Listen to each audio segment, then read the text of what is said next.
Everyone,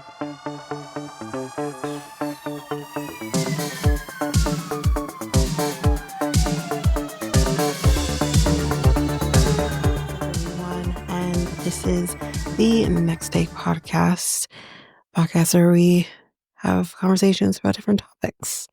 So today we have this is episode 166, and we're going to be talking about three topics this episode.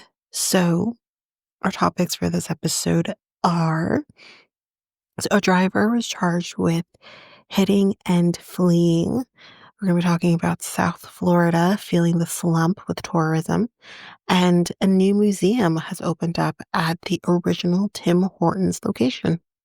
So that is what we're going to be talking about. So let's go to our first topic, and this is for the suspended driver, which was charged with hitting a child and getting on a school bus, then fleeing the scene. So a suspended driver who was on probation has been charged in connection with the collision that sent a child to hospital with serious injuries in Northern Ontario, according to police.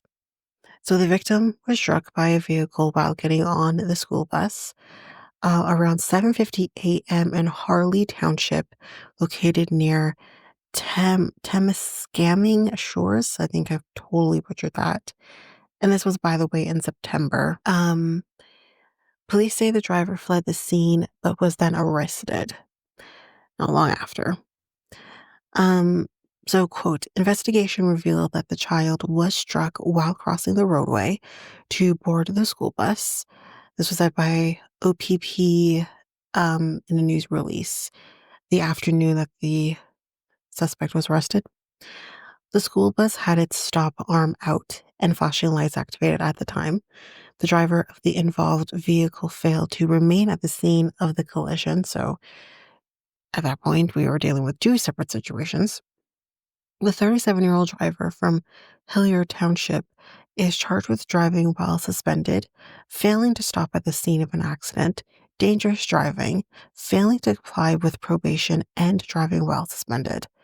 The accused remains in custody, said by police, and is scheduled to appear before the Haileybury Ontario Court of Justice, which this would have happened back in September, so like the day after his arrest. Anyone with information on this case or who has dash cam footage of the incident is asked to contact the OPP at 1-888-310-1122. To remain anonymous, contact Crime Stoppers at 1-800-222-8477 for tips. Or you can also go online where you may be eligible to receive a cash reward of up to $2,000. I mean, even without the cash reward, I would hope anyone would give any information that they may have. Okay, let's head on to the next topic. So, South Florida, as businesses, have had long depended on Canadian visitors, say that they are feeling the impact now of a sharp drop in tourism, raising concerns about the upcoming winter season, which we are obviously currently in. Derry Bell in Dania Beach, a popular gathering spot for Canadian snowbirds, is bracing for a slowdown. Quote, a lot of them will not come because of Trump and what was going on with Canada. They just don't want to come and spend their money here. Well, the cost of living here has changed a lot. Everything went up, said Francois Grenier, whose family owns the business. Grenier said he is not sure what to expect in the months ahead. According to Visit Lauderdale, Canadian visitors are down 10% to 16% since April, with 13.5% fewer Canadians flying in. Officials estimate that could mean up to a $90 million loss in economic activity. Quote, the bottom line is we all want to make more money, and we were ready to serve and be busy, but there's nothing we can do if they don't come. I know who you can blame for that one, but anywho's. Fort Lauderdale is betting on Brazilian tourism. So the Atlantic Hotel and Spa in Fort Lauderdale has seen Canadian numbers fall so much that management joined Visit Lauderdale in Brazil to attract new business.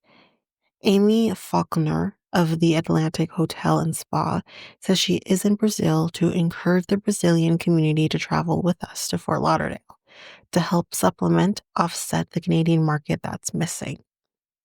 In Hollywood, that is Hollywood, Florida, Richard's Motel faced a wave of cancellations this spring and summer, so last spring and summer. One longtime guest who canceled spoke through a translator, saying, quote, "She says she's been coming here for 25 years, which she used to feel free. Now she's scared. She no longer feels like she's free here." That's what the translator said. And I imagine, side note, anyone who could potentially travel from Brazil, yeah, they're going to feel scared, to go into the country.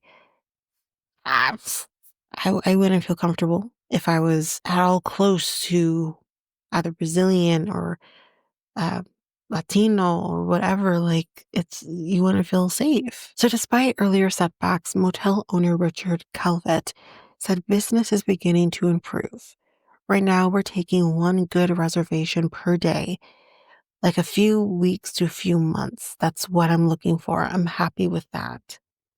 So, yeah, that is basically that. I imagine it's not going to be great for Florida or any other areas in the States that is seen as tourist destinations. Okay, let's head to the next and the final topic. So, at the side of the original Tim Hortons donut shop, it's easier than ever to see pieces of the coffee shop's history.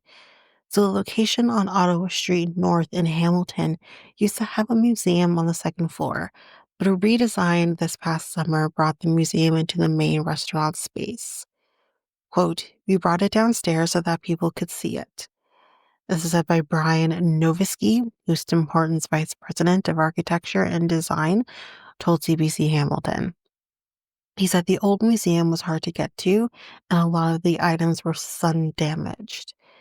Now, glass cases near the counter and seating areas on the main floor display artifacts including a Timbit piggy bank shaped like the chain's former mascot and the oldest Tim's cup the team could find. Horton played for the Toronto Maple Leafs when he opened his first store in Hamilton in 1964. When he decided to expand, he chose Hamiltonian Ron Joyce as the first franchisee. Horton died 10 years later, and Joyce, who would go on to become a billionaire, took over. Horton also played for the New York Rangers, Pittsburgh Penguins, and Buffalo Sabres. Colors from all of those teams are present in the museum, Novisky said. Blue and yellow feature prominently as they were colors Tim Hortons used before switching to red. Some packing in the original yellow is in the museum today, some of it bearing the old name Tim Horton prior to the addition of the S at the end. There's also a replica of the original sign. The design of the restaurant space also features subtle details. Maple ceiling tiles are a nod to the brand's Canadian roots, Novisky said. A row of the location's hanging lights are designed to look like reshaped hockey face shields. A screen on the counter shows Hamilton's skyline. Tim Hortons is owned by restaurant brands International RBI, which is a collection of wealthy corporations, including a Brazilian investment firm, an American investment management company, and various Canadian banks. RBI also owns Burger King, which we know this as Canadians, Popeyes, did not know that part, and Firehouse Subs. So the first, as we just talked about, the first Tim Hortons store opened in 1964. Novisky has a couple of favorites. He likes the Tim Hortons Christmas ornaments, particularly a sledding Timbit. And he's a fan of a piggy bank shaped like the bug-eyed Timbit mascot from the 70s. Quote, "I can't get enough of Timbits." I mean, can any of us? Adding that if you stack all the Timbits Canadians have consumed since the snack was debuted in 1976, you'd reach the moon and back 5 times. Very true. Tim Hortons' original mission statement, quote, A place where anyone can go at any time and feel at home. Hangs above the counter, Novisky said it speaks to the brand's design philosophy that everyone should feel welcome. It has to just be that kind of place that functions at 4:30 a.m. and 4:30 p.m., Novisky said. It has to feel like a place where you can come any day of the week. Novisky said Tim Hortons locations are updated roughly every 10 years, with about 4,000 locations. That means there are 300 to 400 updates per year. Design evolves with technology too. As mobile pickup and kiosk customers can order on have changed how customers and workers interact. That was bad English there. It's a constant struggle to understand where people are going, Novisky said. A big part of my job is to understand what happens to someone when they open the door and they take their first step in. Are they guided through the restaurant in a way that makes sense for them? Marvin Ryder, who is a professor of marketing at McMaster University, says a lot of Hamiltonians might not know the now iconic donut chain got its start in the Hammer. Most consumers today in 2025 don't pay any attention to the history because I sure as hell did not know it started in Hamilton. That is nuts. I didn't know that at all. Um, and Hamilton's history isn't particularly well known either, as I've just mentioned. Ryder said a lot of customers will likely focus more on their orders in the museum, but he'll be curious to hear what people think. With the museum on the main floor, the upstairs level of the original Tim's will be used for training staff. Novisky said the current displays are meant to change over time as they restore items and find new ones. Our guests love saving things, and they love sending us those things.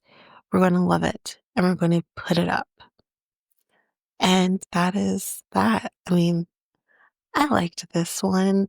I thought what is more Canadian than talking about Tim Hortons? I thought this was great. But that is basically it, y'all. That is it for this episode. So, Next Day Podcast can be found on any of your favorite podcast apps. Um, you can also go to our website, which is solo.to/next take podcast. And you can also find us on our socials at Facebook and Instagram at Next Take Podcast, and Twitter, TikTok, and Blue Sky at Next Take Pod. You can also go to our email and email us anything that you have any ideas or whatnot at mikeltanyka@gmail.com. And don't forget to follow, subscribe to the podcast on any of your apps that you listen to us on so you don't miss a single episode. And you can also rate us on Apple and Spotify. We would greatly appreciate that. But yeah, that's the end of episode 166. And we'll be back on Thursday with another episode. Bye, everyone.